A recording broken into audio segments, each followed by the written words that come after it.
सो भाई आज है 16 जनवरी एंड आज से नीट के लिए बचे हैं 107 डेज। तो भाई बात करें कि अभी सबसे ट्रेंडिंग टॉपिक ये है कि कितने फुल सिलेबस टेस्ट देने चाहिए और क्या फुल सिलेबस टेस्ट रोज़ देने चाहिए, हर हफ्ते देने चाहिए एंड एवरीथिंग। ठीक है, क्योंकि ये अब भाई डर का माहौल बन चुका है और टेस्ट वेस्ट भी अब लगातार होने वाले, फ्रीक्वेंसी बढ़ने वाली है हर जगह पे। वेदर इट्स नीट प्रेप, एरन आकाश, पीडब्ल्यू, हर जगह यही सेम चीज़ होने वाली है। तो बात करेंगे भाई कि फुल सिलेबस टेस्ट को लेकर के जो इतना हल्ला मचा हुआ है कि हर हफ्ते दो, हर 2 दिन में दो, हर 3 दिन में दो। ठीक है, सो फ्रीक्वेंसी काफ़ी ज़्यादा वेरी करती है पर्सन टू पर्सन। लाइक मेरी फ्रीक्वेंसी हो सकती है कि मैं रोज़ दूं और तुम्हारे लिए बेस्ट फ्रीक्वेंसी हो सकती है कि तुम 3 दिन में एक बार दो। ठीक है, लाइक इट वेरीज ड्रास्टिकली। कोई कोई भाई 2 हफ्ते में फुल सिलेबस देते हैं but still they are like कि उनका नीट में सिलेक्शन हो जाता है। एंड मैं अगर ऑन दी अदर हैंड अगर मैं रोज़ भी दे रहा हूँ तो क्या पता मैं इतनी प्रोडक्टिवली नहीं दे रहा हूँ कि मेरा सिलेक्शन हो पाए। I hope you people are understanding this. ठीक है, एंड इट वेरीज बिकॉज भाई हर बंदा ना सिलेबस अपने हिसाब से पढ़ रहा होता है। जैसे इफ़ सपोज लाइक मेरा सिलेबस अगर मान लेते हैं फॉर अ मोमेंट कि कंप्लीट है, मेरा कंप्लीट है नहीं बट मान लेते हैं अगर मेरा सिलेबस कंप्लीट हो चुका है, so what I try to do कि मैं एक फुल सिलेबस दूंगा पहले रिवाइज सब करने के बाद। ठीक है, सो आई अटेम्प्ट 1 फुल सिलेबस टेस्ट। उसके बाद मुझे उसको एनालाइज करना पड़ेगा कि किस चैप्टर में कौन से टॉपिक से कहाँ से मेरे सवाल रहते हैं एंड उसका कोई रीज़न क्या है। हो सकता है भाई मुझे फॉर्मूला ना याद हो सकता है मुझे वो टॉपिक उतने अच्छे से समझ ना आया हो सकता है उसका सॉल्यूशन बहुत इजी रहा और मेरे से सिली एरर हो गया हो। There can be an number of things. ठीक है, सो सबसे पहले मैं उसको प्रॉपरली एनालाइज करूँगा एंड कुछ लोग को भाई एनालाइज करने में 1 से 2 दिन का टाइम लग जाता है।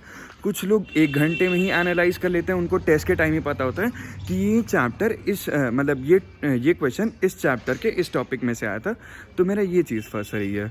सो अगर वो चीज़ तुम्हें समझ में आ रही है तब तो भाई तुम 2 से 3 दिन पे दे दो। ठीक है, कोई भी ऐसा स्पेसिफिक वो नहीं है कि भाई अगर तुम हर 7 दिन में ही फुल सिलेबस दोगे तो ही तुम्हारे मार्क्स अच्छे आएंगे। ठीक है, तुम्हें क्या क्या चीज़ें ध्यान में रखनी है, तुम्हें टाइम बाउंड मैनर में चीज़ें करनी है। 3 घंटे में ही पेपर ख़त्म करना है, ट्राई करना कि 2.5 घंटे में ख़त्म करो। क्योंकि ऑफलाइन सेंटर का एक्सपीरियंस मेरे पास है, काफ़ी गंदा एक्सपीरियंस है कि भाई साइन करवाते टाइम पेपर नहीं करने देते हैं, पूरे क्लास को रोक देते हैं। बहुत सारी हर सेंटर पे अलग अलग होता है। तो मेरे सेंटर पे ये सीन था, ठीक है, कि जैसे ही वो घुसे उन्होंने सबसे पेन पेपर रुकवा दिया। बस एक ही जो बंदा सिग्नेचर कराया, जिसको थंब इम्प्रेशन देना है, उसको ही सिर्फ पेपर रुकवाना चाहिए था, बट सबका रुकवा दिया गया था एंड किसी को भी पेपर सॉल्व नहीं करने दिया गया था। So that was the thing. तो मेरा टोटल जब भी मैं पेपर दिया हूँ 15 मिनट से आधे घंटे के बीच में टाइम वेस्ट हुआ है। So what I will consider for my self कि मैं 2.5 घंटे में तो पेपर ख़त्म कर ही दूँ। ठीक है, ये तुम लोग को अपने लिए सेफ साइड लेके जाना पड़ेगा। अगर तुम्हें ज़्यादा टाइम मिल जाता है सो वेल एंड गुड भाई, तुम रीचेक कर पाओगे। बट व्हाट आई रिकमेंड कि तुम लोग 2.5 घंटे में ट्राई करो कि पेपर वो ख़त्म कर पाओ। ठीक है, कोई भी पेपर दे रहे हो, ठीक है, doesn't matter. But offline centre की चीज़ें अलग रहती है, तुम पैनिक में रहते हो, तो ट्राई करो कि 2.5 घंटे में तो पेपर ख़त्म हो ही जाए। कुछ लोग को भाई काफ़ी ज़्यादा वियर्ड साउंड कर रहा होगा बट मेरे सेंटर पे मैंने प्रॉब्लम देखी है, so I will be ready for the problem. ठीक है, I will be pre handedly ready for the problem. So भाई यही है कि फ्रीक्वेंसी हर किसी की अलग होती है कि भाई अगर मैं 1 हफ्ते में रिवाइज़ कर पा रहा हूँ, जैसे सपोज़ हर बंदे को पूरा सिलेबस वापस से रिवाइज़ करने की भी ज़रूरत नहीं है।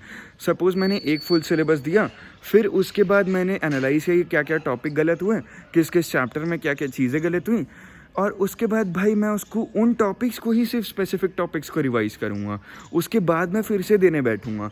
तो ऐसे भी कर सकते हैं। एंड काफ़ी लोग रहते हैं कि भाई पूरा सिलेबस बार बार रिवाइज़ करते हैं।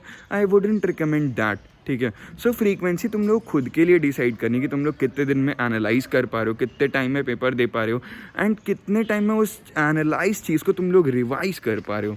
That's the most important thing. ठीक है, और बाकी भाई बात करूँ कि इसकी टेस्ट सीरीज़ अभी के टाइम पे लेनी चाहिए।